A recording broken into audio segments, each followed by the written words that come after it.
시편 35편 5절에서 7절입니다. 개역 성경 말씀요. 저희로 바람 앞에 겨와 같게 하시고 여호와의 사자로 몰아내소서. 저희 길은 어둡고 미끄럽게 하시고 여호와의 사자로 저희를 따르게 하소서. 저희가 무고히 나를 잡으려고 그 그물을 웅덩이에 숨기며 무고히 내 생명을 해하려고 함정을 팠사오니.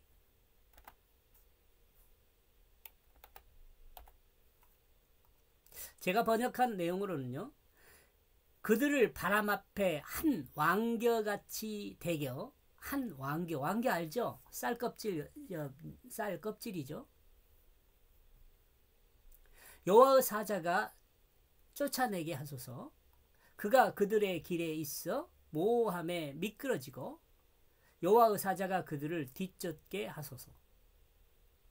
이는 그들이 나에게 까닭없이 그 웅덩이에 그물망을 감춰 두어 그들은 까닭없이 나의 생명을 찾았기 때문입니다.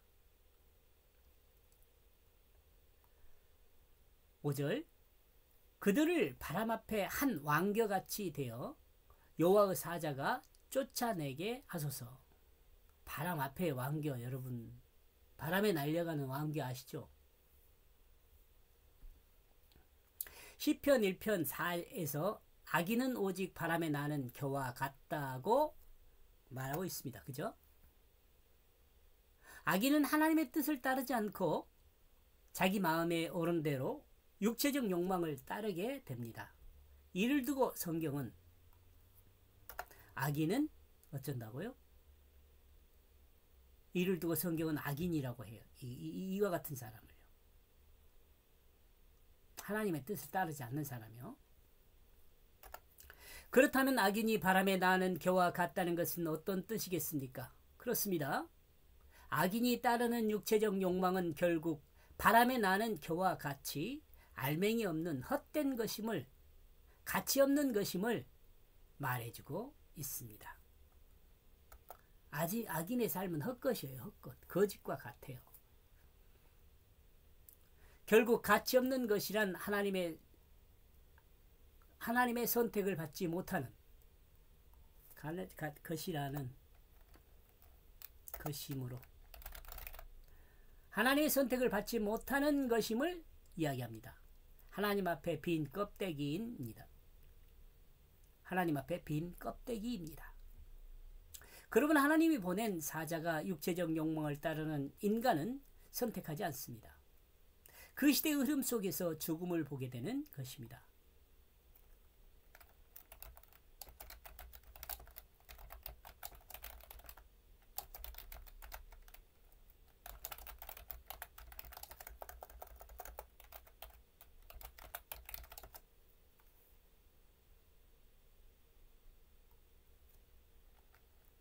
그 시대의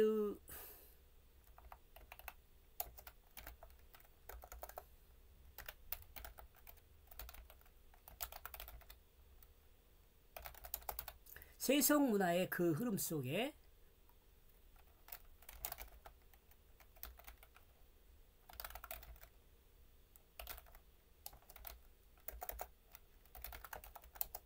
세속 문화와 함께 사라지는 거죠.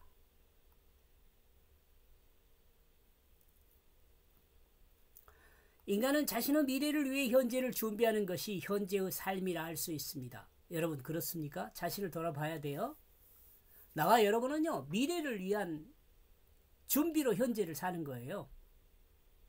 그런데 육체의 정욕이나 육체의 욕망을 따르는 사람들은 코앞에 있는 미래를 생각합니다. 코앞에 있는 미래.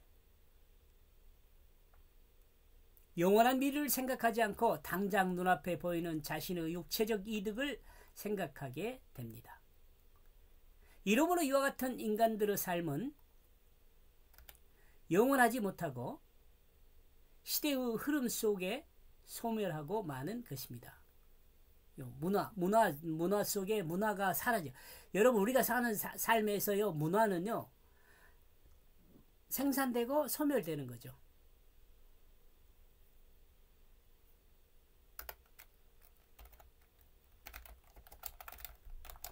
세속 문화는 시대 속에서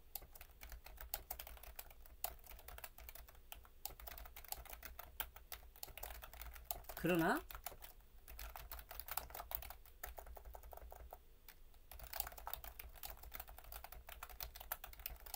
이러므로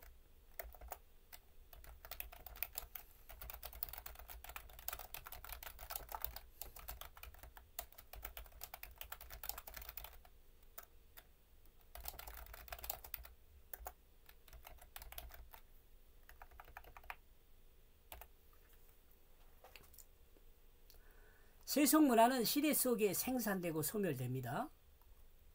그러나 하나님의 뜻은 영원합니다.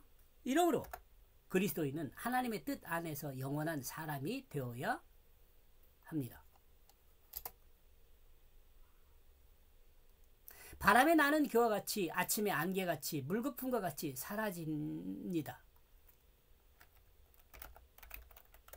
세속 문화 안에 있는 사람이요.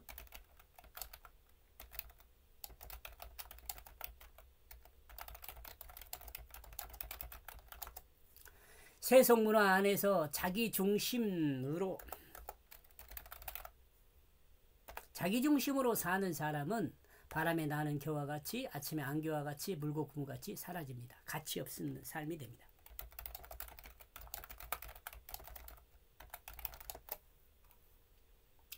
(6절) 그가 그들의 길에 있어 모함에 미끄러지고 여호와의 사자가 그들을 뒤쫓게 하소서. 그가 그들의 길에 있어, 여기 여호와의 사자죠. 그들의 길에 있어 모함에 미끄러지고, 그들이 미끄러지는 거죠. 여호와의 사자가 그들을 쫓게 하소서요. 육체의 정욕이나 육체의 욕심을 따르는 그들이 행하는 삶에는 정확한 방향을 잡지 못하고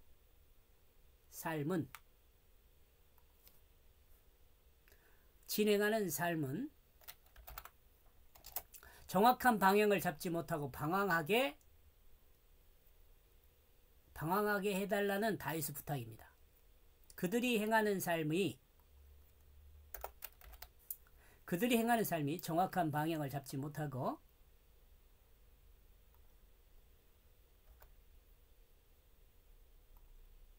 방황하게 해달라고 다윗은 부탁하고 있습니다.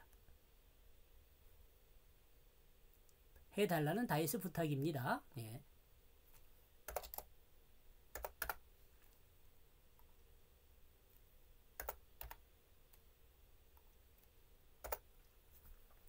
자신의 길에서 자기 삶이 잘못되었다는 그것을 알고서 돌이킬 수 있다고 생각합니다.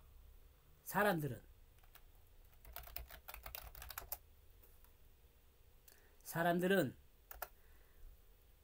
자신의 길에서 자신의 삶이 잘못되었다는 그것을 알고서 돌이킬 수 있다고 생각합니다. 그렇다면 다윗은 왜 여호와의 사자로 악인의 뒤를 쫓으라고 했을까요?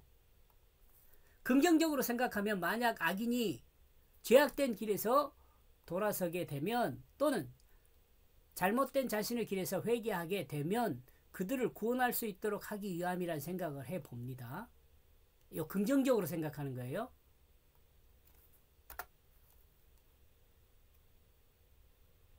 이는 다윗 왕국은 사랑함이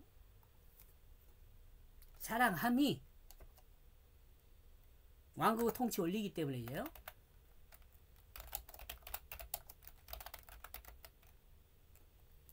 왕국의 통치 원리이기 때문에 이렇게 생각을 할 수 있다는 거죠. 하나님의 뜻을 따르는 그리스도인의 삶은 확실합니다. 죄인의 길은 모호하지만 하나님의 뜻을 따르는 삶은 확실합니다. 왜냐하면 죄인의 길이 아니기에 숨길 필요가 없으며 하나님의 뜻을 따르는 삶은 죄인의 길이 아니기에 이 길이 숨겨질 필요가 없어요. 또한 숨겨지는 삶을 살 필요도 없습니다. 진실한 삶은 사랑의 삶이거든요. 그리스도인의 삶은 결국 모든 인류 복된 삶에 이바지하고 결국 인류를 섬기는 삶이 되기 때문입니다.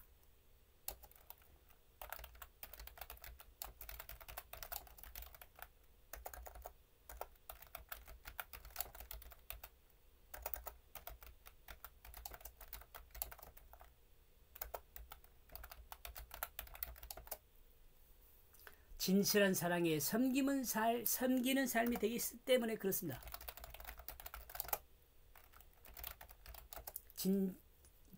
그리스도인의 삶은 진실한 사랑에 섬기는 삶이 되기 때문에 그렇습니다. 7절. 이는 그들이 나에게 까닭없이 그 웅덩이의 그물망을 감춰두어 그들이 까닭없이 나의 생명을 찾기 때문입니다.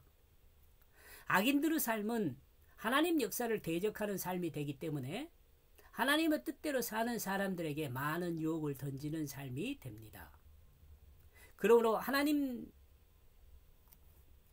백성도 까닭없이 그 유혹에 넘어가 잘못되면 그 유혹의 그 물에 걸려들어 넘어질 수 있습니다. 악인들의 삶은 원인과 결과도 모르는 상태에서 하나님의 백성을 유혹하여 넘어지게 만들어 영생의 길에서 벗어나게 만듭니다.